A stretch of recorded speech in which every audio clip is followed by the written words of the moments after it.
Forget everything you think you know about the Vikings. Forget the dirty, mindless savages wearing horned helmets. Forget the wild warriors covered in mud, swinging axes blindly into the dark. What if I told you that archaeological discoveries have revealed a completely different kind of Viking? A man who was not just a raider, but the ultimate ancient billionaire. Imagine a man stepping off a massive wooden ship in the 10th century. The freezing wind bites his face, but he is not wearing coarse wool or thick animal skins. He is wrapped in flawless, brightly colored silk, woven thousands of miles away in China. His fingers and wrists are heavy with pure silver. In places like Birka, Sweden, archaeologists have unearthed graves filled with these exact treasures: exotic silk, peacock feathers, and spices from the Middle East. These men were the oligarchs of the Dark Ages, the CEOs of the Viking world. But their incredible wealth was not the most terrifying thing about them. The true horror was hidden right in their faces. When this ancient billionaire smiled, he revealed teeth that had been brutally and intentionally mutilated. Deep, precise horizontal lines were carved directly into the bone of his front teeth. A demonic, permanent smile, bought with extreme pain, just to prove his absolute dominance. Watch this video to the very end to discover the factual truth behind these Viking empires. You will learn the macabre, real-world purpose behind their filed teeth and the horrifying living cargo they kept at the bottom of their ships to pay for all that silk. To understand this man, you have to look at the map of the real Viking world. It was not just a few muddy villages in Norway attacking defenseless monks in England. That was a game for beginners.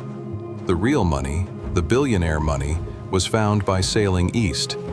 Our Viking elite sailed down the massive, treacherous river systems of Eastern Europe, like the Volga and the Dnieper. This was the ancient Silk Road of ice, and it was a freezing, brutal hell.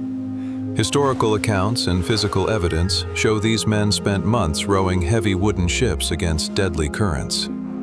When the rivers froze or became too shallow, they had to drag their massive ships across miles of sharp rocks and deep snow. Imagine the cold splinters of wood tearing into their freezing hands, surrounded by deep, dark pine forests. They survived starvation, freezing temperatures, and attacks from rival tribes. Every single step was a battle against nature. But they endured this icy nightmare for one reason. The richest cities on Earth lay at the end of the river. Cities like Constantinople and Baghdad. Here, the Viking merchant became a diplomat.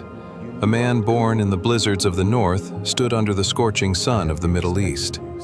He sat across from Arab scholars like the famous writer Ibn Fadlan, who actually documented his encounters with these massive, heavily armed northern traders. They traded for things their people had never seen: soft Chinese silk, glass beads, and above all, silver. Pure Islamic silver coins called dirhams. We know this is a historical fact because over 100,000 of these Arab coins have been dug up in Scandinavia. They wanted enough silver to bury in the earth just to show the gods how rich they were. But here is the dark, historical question. What could a Viking possibly bring from the freezing north that an Arab prince or a Byzantine emperor would pay millions of silver coins for? It wasn't just animal furs. It wasn't just honey or amber or walrus ivory. To get that much silver, to wear that much silk, they had to trade something much more valuable. Something with a heartbeat. What do you think was the dark, living cargo hiding in the freezing bellies of those Viking ships? Write your guess in the comments right now. And while you are down there, hit the subscribe button so you never miss the hidden, dark side of history. Because before we open those lower decks and reveal the horrifying, documented truth of their trade, we need to look closer at the face of the monster running the business. In the next chapter, we will look at the skeletal evidence and discover the agonizing, bloody secret behind the CEO's smile: the filed teeth. Look closely at the skulls unearthed by archaeologists in places like Gotland, Sweden. When researchers first dug up these Viking remains, they noticed something completely unnatural. Dozens of male skulls shared the exact same terrifying feature. Deep, precise, horizontal grooves were carved straight across their upper front teeth. This was not an accident. This was not damage from a sword fight, and it was not caused by eating hard food. It was a deliberate, calculated modification of the human body. And it is one of the most painful, shocking discoveries ever made about the Viking elite. Today, billionaires buy private jets, massive yachts, or rare sports cars to show off their wealth and intimidate their rivals. They buy things to prove they are untouchable. But in the freezing, brutal world of the 10th century, you couldn't drive a sports car through the snowy forests of Scandinavia. You couldn't sail a luxury yacht down the shallow, icy rivers of Russia. So, how did the Viking billionaire show the world his absolute power and wealth? He used his own body. He paid a master craftsman to permanently mutilate his face. Imagine the process. There were no painkillers, no modern medicine to numb the gums. A specialist, likely a master metalworker, would take a small, heavy iron file. He would force the Viking's mouth open, and then he would slowly, violently scrape away the hard enamel of the front teeth. He would press deep into the bone, dangerously close to the exposed, screaming nerve. The pain must have been blinding. The taste of hot, metallic blood filling his mouth. The sound of his own skull vibrating with every single scrape of the iron tool. But the Viking did not scream. He did not pull away, because enduring this horrific pain was exactly the point. Archaeologists have found these carved skulls mostly in one specific group of men. They were the merchant warriors, the elite traders who traveled those deadly ice rivers to the Middle East, the billionaires. When this man walked into a negotiation room in Baghdad or Constantinople, dressed in the finest Chinese silk, he carried an aura of total danger. And then, he smiled. The deep grooves carved into his teeth were not left empty. Historians and researchers believe these cuts were filled with dark pigments.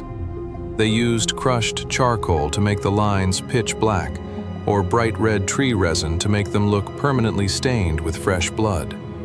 Imagine sitting across a wooden table from this man, trying to negotiate the price of silver. He smiles at you, revealing teeth that look like a demon's jaws. The message was loud and clear.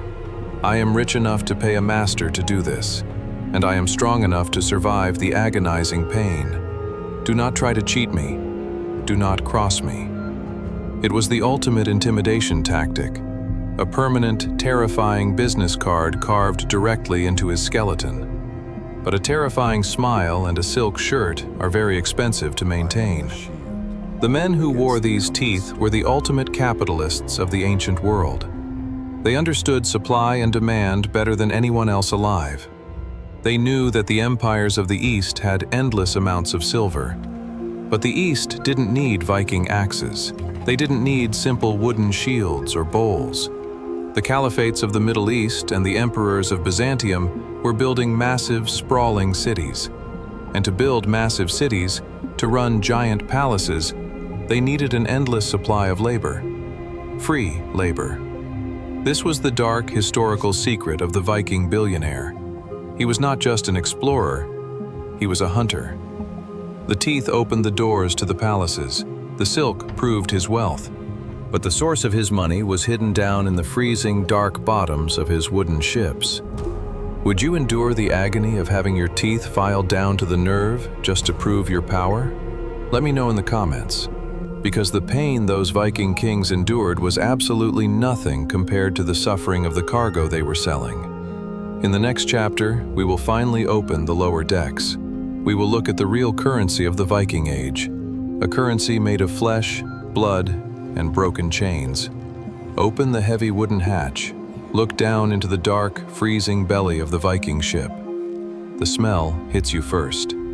It is not the smell of exotic spices or fine Chinese silk. It is the smell of sweat, sickness, and pure terror. The most valuable cargo in the Viking Age was human beings. Historians call them thralls. But to the Viking billionaire, they were just another commodity, like wood or iron. They were walking silver. When these men raided the coasts of Ireland, Britain, or sailed deep into the forests of Eastern Europe, they were not just looking for gold cups in churches. They were hunting people. This was an industrial-scale human trafficking network that spanned entire continents. In fact, the English word slave actually comes from the word Slav. This is because the Vikings captured and sold so many Slavic people from Eastern Europe to the wealthy empires of the South. Imagine being one of these captives. You are torn from your home in the middle of the night. Your village is burned. You are stripped, bound in heavy iron chains, and thrown into the bottom of a freezing wooden boat. For months, you endure the bitter cold of the Russian rivers. You are fed just enough to keep you alive because a dead captive is worth 0 silver. When the river becomes too shallow or blocked by ice, the Vikings do not pull the massive boats themselves. They force you, chained by the neck, to drag the heavy ships through the freezing mud and sharp rocks until your feet bleed.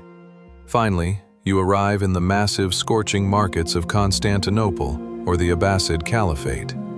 The Viking billionaire, dressed in his flawless silk, steps off the ship. He smiles with his terrifying filed teeth, and he presents you to the wealthy buyers of the East. We know this happened because Arab diplomats like Ibn Fadlan saw it with their own eyes. He documented how the Rus, the Eastern Vikings, would set up wooden benches in the markets, displaying captured men and women like cattle. A strong young man could be traded for a heavy bag of silver dirhams to serve in a foreign army. A young woman was traded for a roll of fine Chinese silk, a human life completely erased and sold, just to fund the luxurious lifestyle of a warlord in the freezing north. This was the true engine of the Viking economy. It was not just brave exploration and shipbuilding. It was a ruthless, highly organized business built on human suffering. The cold, commercial calculation of these ancient billionaires would make any modern magnate step back in fear. Do you think modern billionaires are ruthless? How do they compare to the merchants of the Viking Age? Tell me what you think in the comments. But there is one final, ultimate truth about the Viking CEO. What happened when the silver was not enough, and time finally defeated this untouchable merchant? In the end, all the Chinese silk and Arab silver in the world could not stop death. But for the Viking billionaire, death was just another business transaction. When these elite rulers died, they were not simply buried in the dirt. They were placed inside massive wooden ships, buried deep underground. But they refused to go to the afterlife alone. Archaeological digs have shown that when a Viking billionaire died, his favorite slaves were often sacrificed and thrown into the grave with him. Even in death, they believed they could take their wealth and their human property into the next world. The true terror of the Vikings was never the screaming warrior with a bloody axe. The true terror was the cold, calculating logistics. It was the man who transformed chaos into a global business, the man who wore silk, counted silver, and smiled with teeth carved by agony. They turned the brutal North into a billionaire's empire, but the dark mysteries of the ancient world do not stop here. What do you want to explore in the next video? Do you want to see the macabre, bloody details of a Viking king's ship burial? Or do you want to uncover the secrets of the legendary cursed swords they bought with all this silver?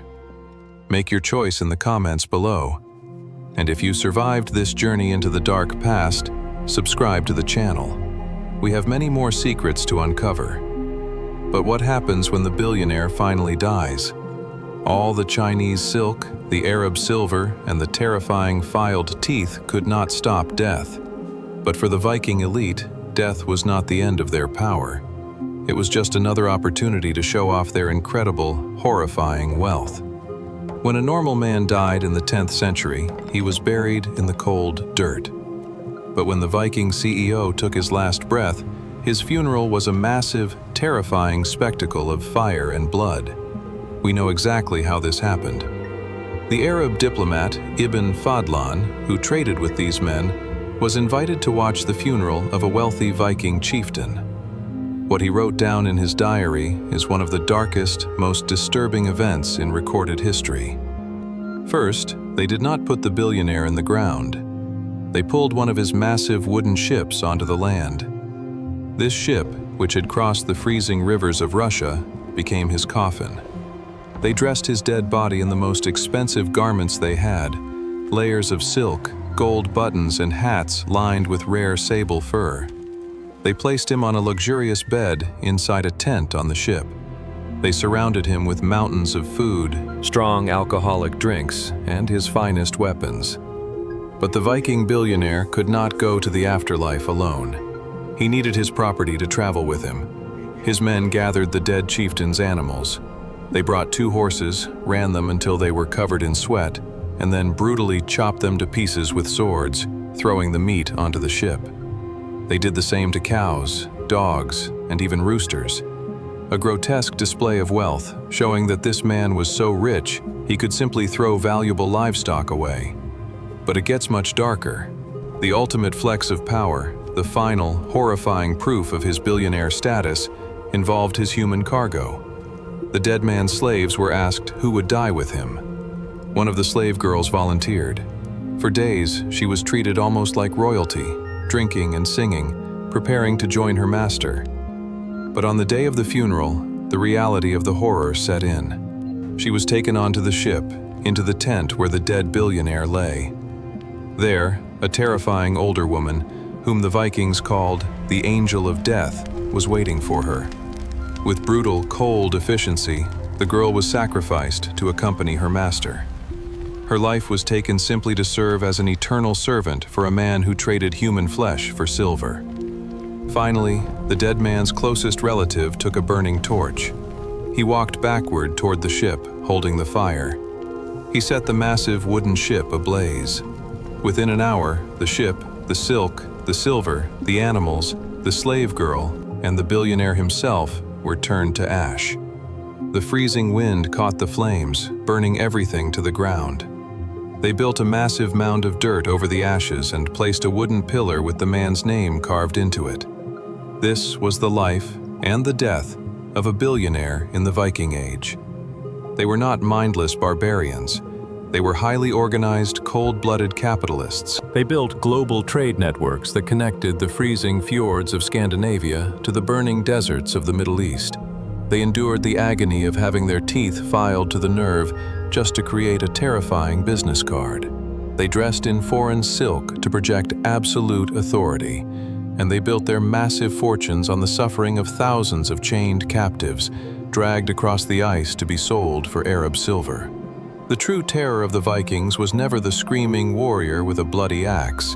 The true terror was the cold, calculating merchant, the man who transformed chaos into a highly profitable global business.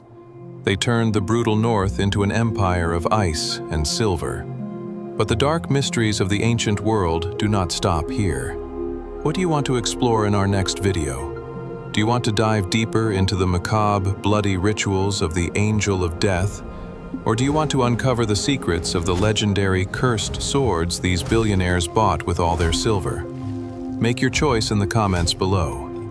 If you survived this journey into the dark past, subscribe to the channel right now. We have many more terrifying secrets to uncover.